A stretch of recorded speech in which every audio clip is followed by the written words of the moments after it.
Hello and welcome back. This is Made by Boo. My name is Shannon and I have a few items for you, and I got to do something kind of fun today. I am filming from a little bit outside of Boise, Idaho, and today was actually the Idaho Fiber Festival. By the time this comes up, the Idaho Fiber Festival will be over. It is definitely a very small one, but hopefully over the next few years, this is only year 2, hopefully they will continue to grow.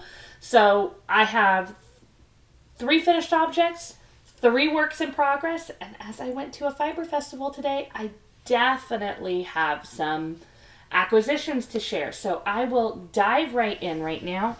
My first finished object, all 3 finished objects are pairs of socks. I have been doing a lot of socks lately.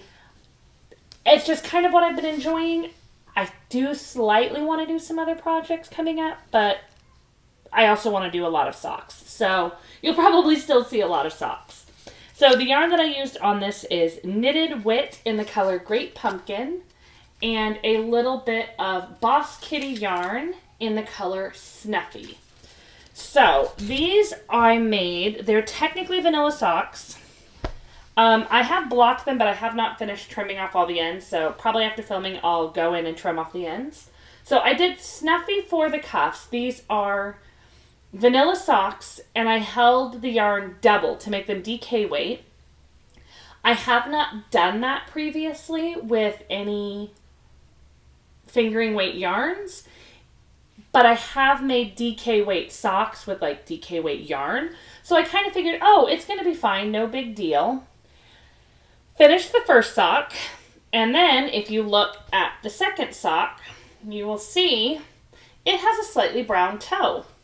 I got all the way down there. I was already doing toe decreases and realized I was going to be completely out of this Great Pumpkin yarn. And as this was the second sock, I was not pulling 2 socks out when I could just do a slightly brown toe. So they are slightly mismatched. I decided it's not going to bother me. They're going to be nice, warm, cozy socks. These are not the only socks I have that don't match.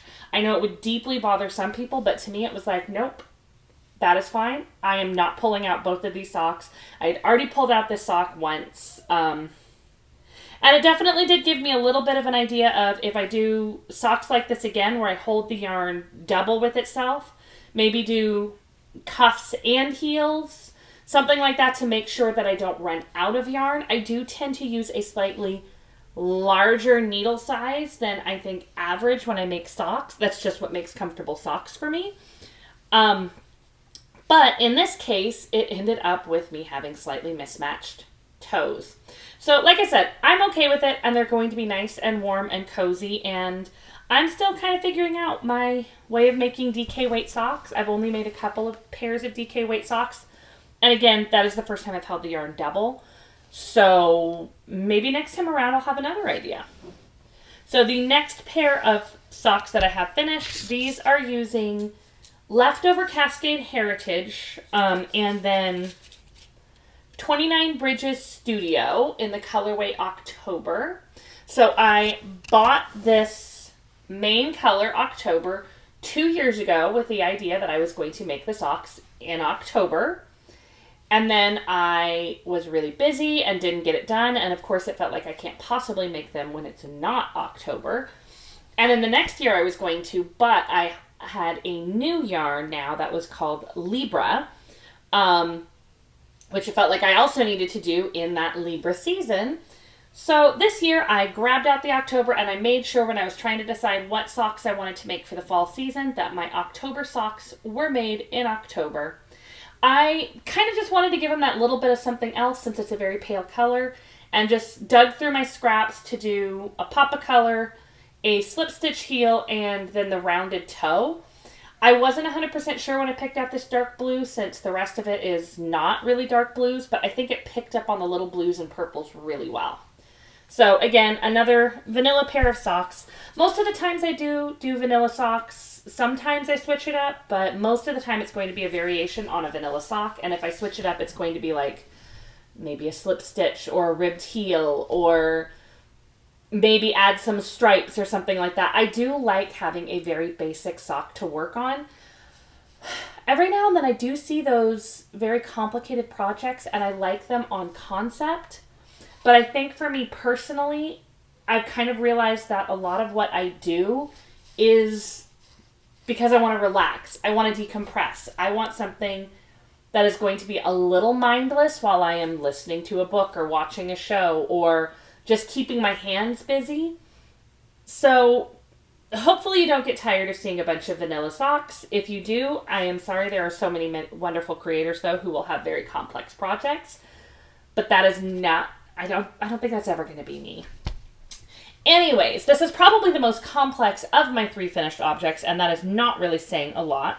These ones have not been blocked, and these are my Beetlejuice socks. So if you are new here, I am making coordinating socks for me and my middle child to go see musicals that are touring through here in the fall. None of them have come in yet. The first one comes in November. That will be Clue, and those socks are already done. And then Beetlejuice is coming in December. So this is my first pair of Beetlejuice socks. These are the ones that are for me. When I last showed them, I was right here. I had done the heel flap, but I had not started on the next stripe after it on both socks. I've been doing them 2 at a time so that I can do the stripes, like do a black stripe, white stripe on each sock and be able to use the yarn together. So yeah, these are my pair. And I am using Cascade Heritage yarn to make these.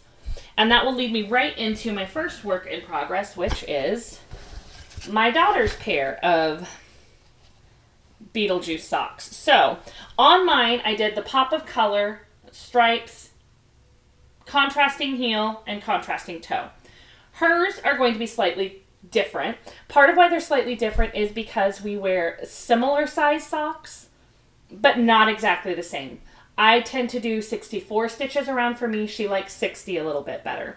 And then I do 55 rounds in the foot and for me and 50 rounds in the foot for her. So like the differences between them are very, very subtle, but they do make a fit difference for each of us. So in order to make the socks a little bit more distinctive so that when they're being washed and things like that, I instantly know whose are whose, they're slightly different. So hers, I am not quite through the second cuff, are going to have a fully solid green cuff. Then we're going to do the stripe and then again the contrasting heel and toe. But the rest of it is going to be the same of just the black and white stripes.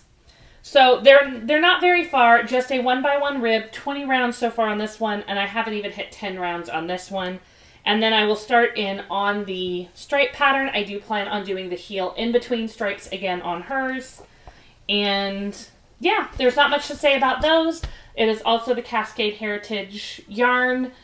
And I'm really hoping to get these done coming soon because I have some socks that I would like to do around Christmas. I got I ordered 2 Advent socks where you do a stripe a day. And so I would like to get through these and be able to get to a point where the next musical is going to have a lot that's solid from one yarn. So those could be like my travel socks while my Advent socks are at home. But we are seeing 5 musicals, so I kind of committed myself to 10 pairs of socks. And sometimes I think that was just an absolutely insane thing to do. And then other times I'm like, yes, but we're going to have warm, cozy feet while we go to see each of these musicals. So, I mean, kind of worth it. I like warm, cozy feet, and so does she. All right, so let me readjust my projects around me. I think I put too much in my lap. So I have 2 more works in progress.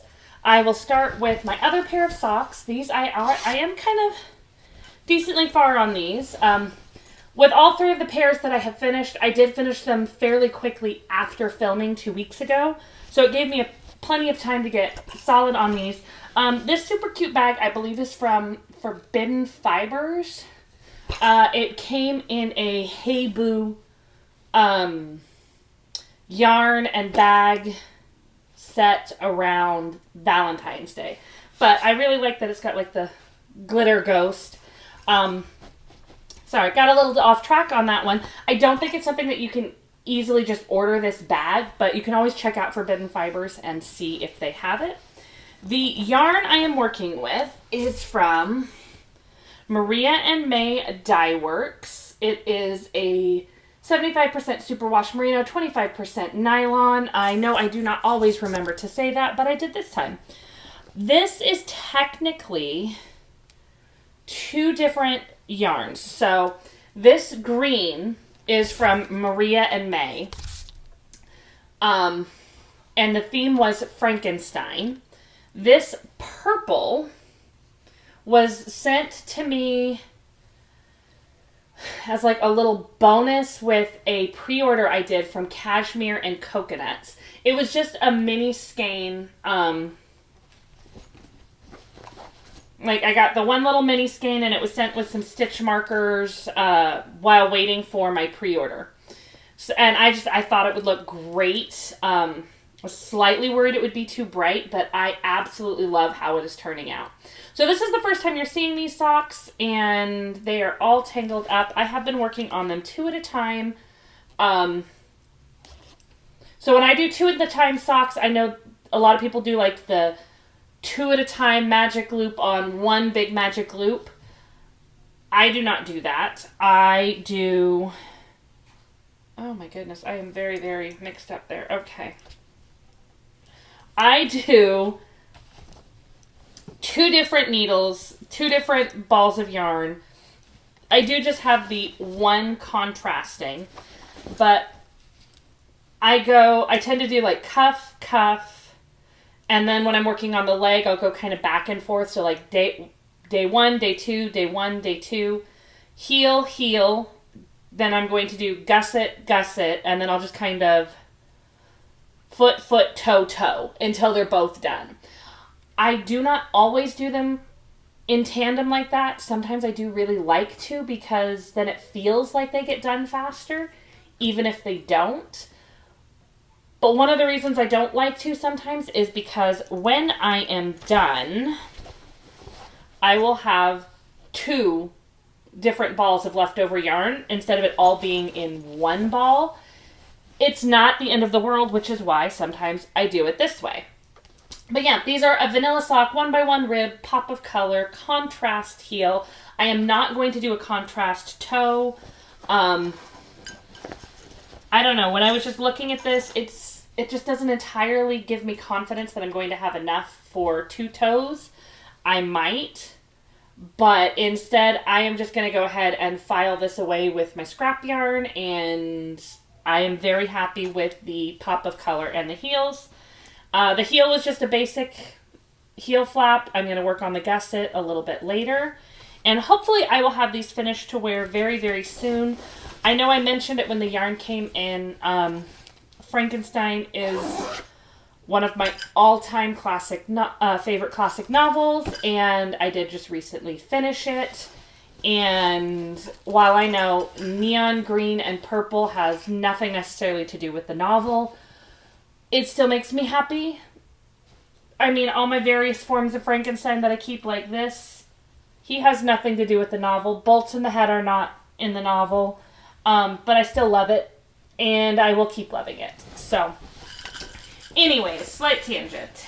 I'm a little tangenty today. I guess I got a little bit too hyped up on yarn earlier. So, this pattern is using yarn from Maker Moran. So, this is a 75% Australian superwash merino, 25% nylon, and the color is Bridesmaid. This is a new project again, and I am working on another Sporti Shrug. The pattern is by, I'm blanking. I got it pulled up right here. The Sporti Shrug by Jacqueline Sislak. I will link it below. And this is the back. I just started. I'm at 4 of 6 increases here before I switch to start doing the front. The entire pattern is very, very customizable, so I don't feel like saying 4 or 6 increases or anything is too much of a detail. I have made this pattern previously in different yarn, and I felt like the length that it was very comfortable and everything. I liked pretty much everything about it, but I did kind of want to make another one, and in the first one, I had 3 skeins of yarn. I finished the yarn as the pattern as written, and I ended up with enough leftover yarn that at some point here I'm going to make a pair of socks, maybe just a pair of shorty socks. But there's clearly plenty of yarn if I'm making a pair of socks.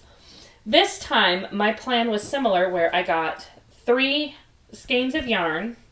I am going to do the front and the back as written, do the sleeves, and then I'm just going to kind of go on the length until I feel like that's as far as I can go. And then I am going to bind it off so that instead of being like the shrug way up here, it'll be a little bit longer. I have a feeling it'll be more cropped necessarily than I would normally choose. But a cropped below the chest pattern is something that I could wear technically to work with a shirt on under it, obviously. Whereas like right above, it does not entirely work the same way with my job. So it's one of those where I just kind of wanted the same kind of coziness and warmth that it gives, but a little more length. I'm hoping for it not to be super, super cropped, but it may still be a very cropped sweater, but just less cropped than the shrug that I currently have. Any which way, however it turns out, I am excited about it, and I am really liking the way this like pastel pink and purple is turning up. That kind of pastel pink and purple is not what I'd normally go for. And I also love how the ribbing, it just looks so tiny. Like, I mean, it looks too small for even my youngest child, who is 7, and then you just kind of pull on that ribbing, and it's like, oh yeah, you got a lot of stretch in there, which is just such a fun thing about ribbing. It's the silly little things that you really enjoy with the knitting stuff. All right, so I will start a little bit with my bag from the Idaho Fiber Festival. I know it seems like not much. The Idaho Fiber Festival I've seen on Instagram a couple of times. I don't think their social media presence is that great for attempting to do a festival. According to their Instagram, they've been going for 2 years, and in that 2 years they have a total of 10 posts, so they're still very, very, very small, and I am hoping that they continue to kind of grow and promote themselves and get to be a little bit bigger. I'm not thinking that Idaho Fiber Festival is one day going to be out there trying to compete with Rhinebeck or something, but it'll be more accessible for me personally, which will definitely make it more appealing.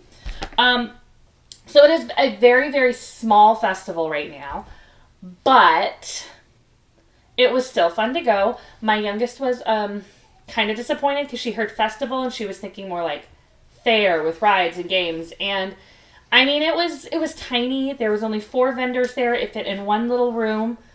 And we were able to go around the room like 15 times, get some yarn in 20 minutes. So very, very tiny festival right now. But I did still get some stuff that I'm very, very happy about. So I only purchased from 2 of the 4 vendors. Nothing personal to the ones I did not purchase from. Obviously, one of them had a lot of fiber. And while I enjoy spinning, I have not been spinning much lately. So I didn't want to buy more fiber to add to the other fiber I'm not currently spinning. And then another one had a lot of like project bags. And while they did have some yarn, I love their project bags, just none of them jumped out at me as the one I wanted that day. And that was what I really tried to do. Is it's like when you're driving with your kids. We don't need McDonald's. We have food at home. I didn't technically need yarn to buy more yarn. I have yarn at home. So I was trying to only go for the stuff that jumped out at me. And I think when you see this one, you may understand why it did jump out at me. So this was from Alexandra, The Art of Yarn. I have never heard of them before. This was apparently says Salida 2024. This was left over from another festival they did, or another something they did. Sorry. And they just had a few left over from it, and I loved it. So this is obviously a sock set. It is an 80% superwash merino, 10% cashmere, 10% nylon. And it's got the gray main skein and then these 4 neon mini skeins. And I mean, when I brought it home and my oldest looked at it, she was like, wow, it's bright. And all I could think is how great it's going to be to do a pair of socks in this gray with these bright pops of color as stripes along the leg. And it's going to be bright and cheerful, and I feel like it'll be one of those fun things to have like in the winter when all the days are like white with the snow, gray with the clouds, not a lot of leaves. It's all just kind of gloomy colors, which I do love. But then there will be something like this where it's the gloomy colors with the bright pops, and I'm very excited about it. I have so many socks that are kind of lined up. I don't know when I'm going to do these, but I need to figure out when because I love it. So the other two, one is another one that I'm going to have to do very, very soon, and the other one is an I love it. I need to figure out when I'm doing that. Oof. Sorry, ring alerts. So these other two, sorry. Oof, pulling stuff out and about. All right. So these other two are from Inner Yarn Zen, which neither of these companies are ones I had ever heard of or purchased from before. I got this 250 yards of a DK weight. It was the only one she had of this color in a DK weight, and I absolutely loved it. And I have no idea what I'm going to do with it because I am not great at doing DK weight socks, apparently. But I don't know that, I don't really wear hats or anything. I don't know if this is enough for a hat. I'm going to have to look and see what can I do with 250 yards of a DK weight yarn.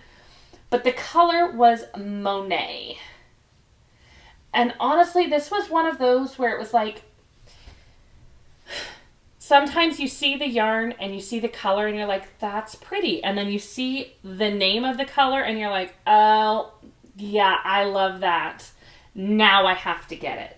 The Monet was a little bit of that. This other one was 100% that. These are ones I definitely have to find a time to do. So I first saw this in a version that did not have the zebra stripe in it. And then she showed me she had zebra stripe one, and I loved that even more. I am not always a red, black, and white, but the color is Santa Got Stuck in the Chimney. And it was just one where it made me giggle, and it was like, that is so funny to me that I desperately want to make these and have these available to wear for Christmas now. So that I can be sitting there on Christmas morning wearing my bright red and black and white Santa Got Stuck in the Chimney socks. So these are going to have to be kind of slated in that somewhere between November and the end of December time. I don't know exactly when I'm going to have time for that, but I'm going to have to make time because the color, the bright red was good. All of that was great. But the name was what really sold me and made it so that I felt like I had to get those. So this is all I got from the Idaho Fiber Festival. My daughter also got a couple of skeins of yarn. One that I bought her and one that she bought for herself. But those are her skeins, so I don't have them with me.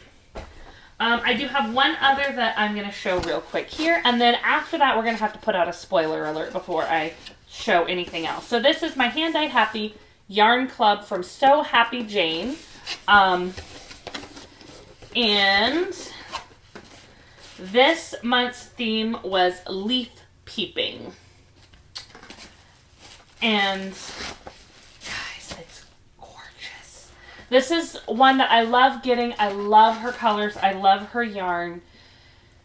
And every time I get it, I'm like, I need to use this immediately.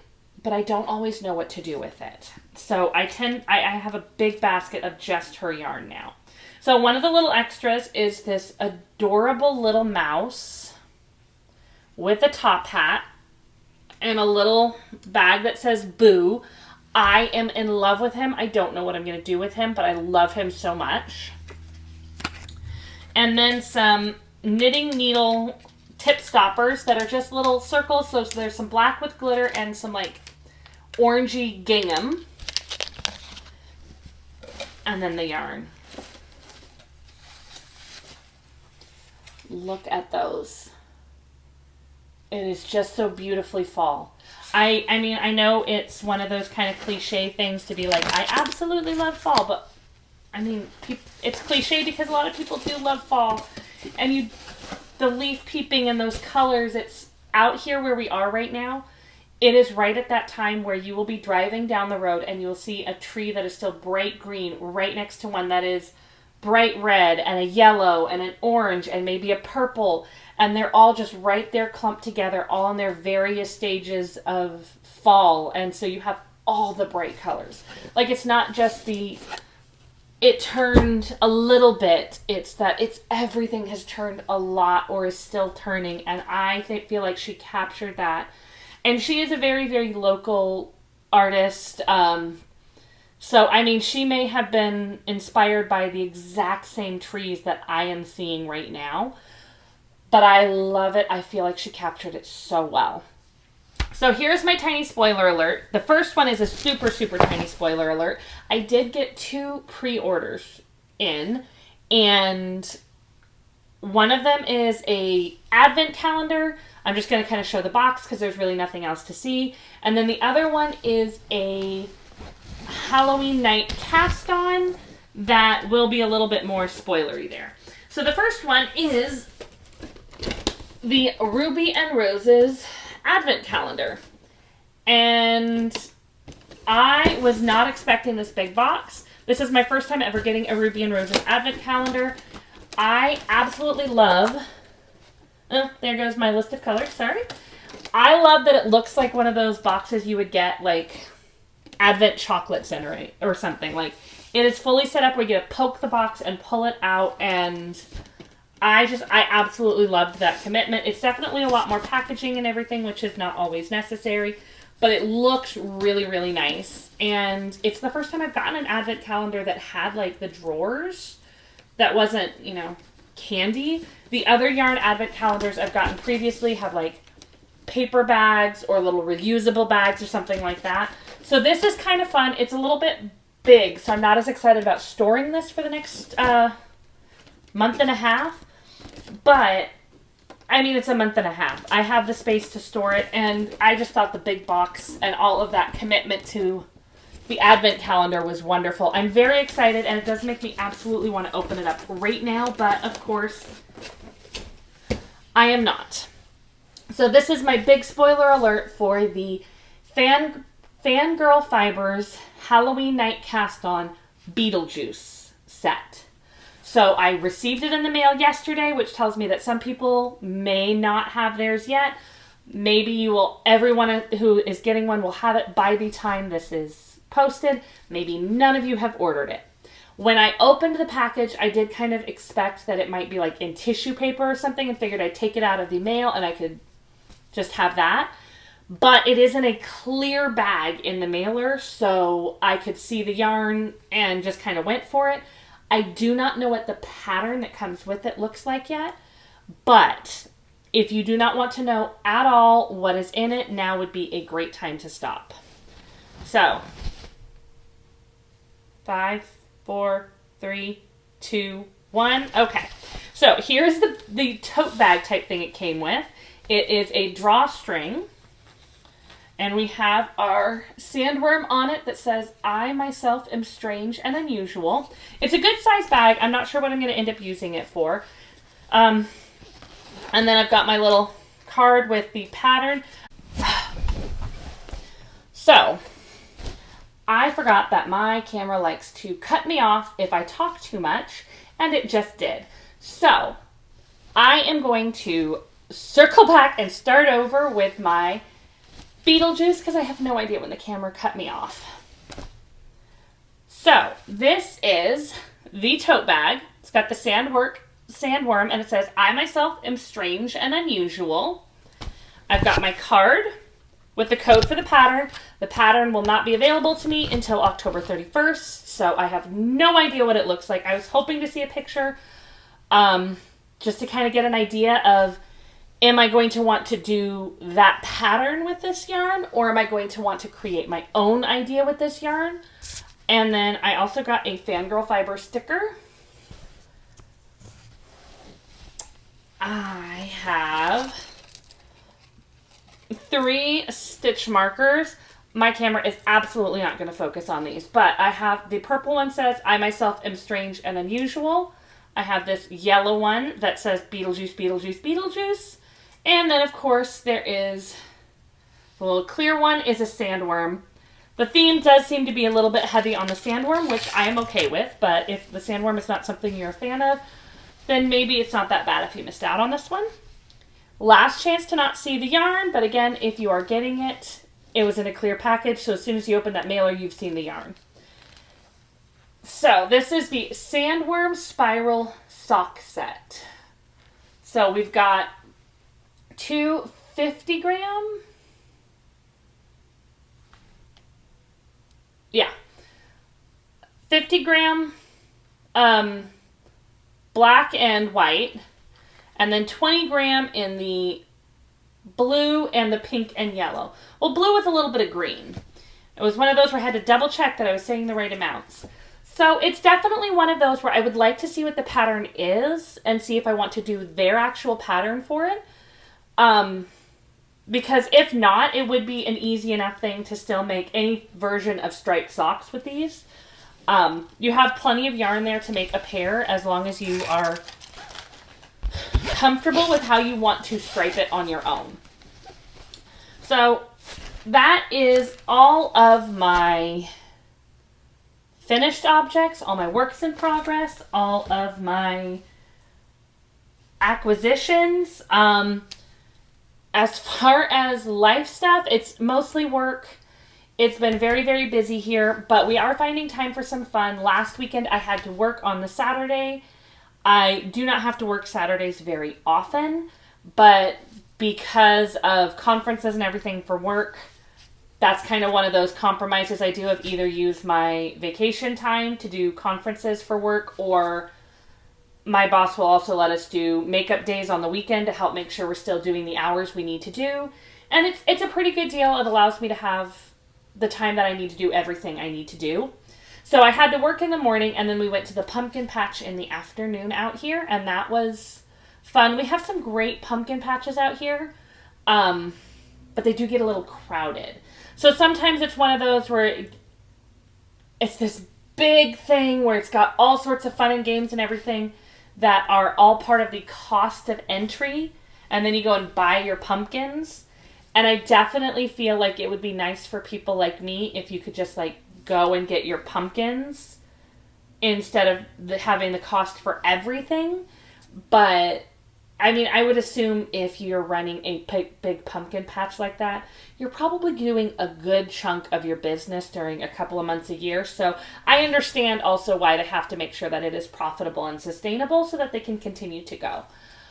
This weekend, of course, I did do the Idaho Fiber Festival, which was kind of a small thing, but still, it was a nice little reward because the other thing I did this morning was go out and get a flu shot and COVID booster, so I got to reward myself with yarn afterwards.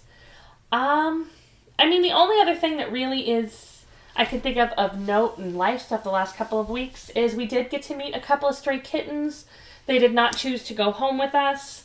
I had gone out with my daughters to do a couple of little errand things. I voted in the early voting out here. My daughter needed to go by the bank, and so it was like, okay, you know, let me do this, and then we'll just run by and we'll pick up McDonald's for lunch so that we can get a boo bucket, and cool. And as we're sitting there in the drive-thru getting ready to go home, I look over and I spot these 2 kittens walking in this little area by a canal, and so naturally I did the only thing my brain could think, where I just kind of shouted out to my daughters and pointed, "Kittens!"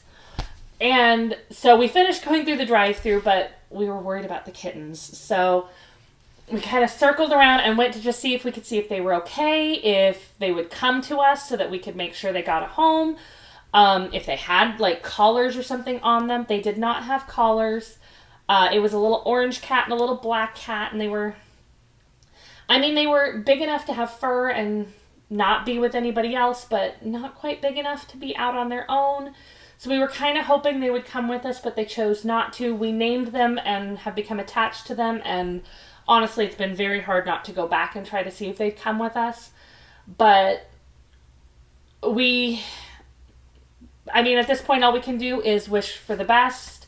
They let us give them a little bit of food, but they would not come close to us. And it's like, yeah, if we had 3 hours to sit out there and wait and see, maybe they would come to us, but we're also not going to chase them into the canal and make their lives worse. So we worry about you, and we will think about you always, Nuggets and Moon Pie, but hopefully one day they will find their home and they will be safe. So yeah, that is all I really have, is ending on a sad story about 2 kittens who didn't want to come with me. So that is all I have for now. I am going to go ahead and work on editing this and see if I can get on to the next steps of my projects, because I love having projects that I am working on, but I also do love having finished objects. So to get to that finished objects point, I got to keep going. So thank you very much for listening to me babble on today about my projects and about a couple of stray kittens who I named. I hope that until we meet again, you have a wonderful and very happy making.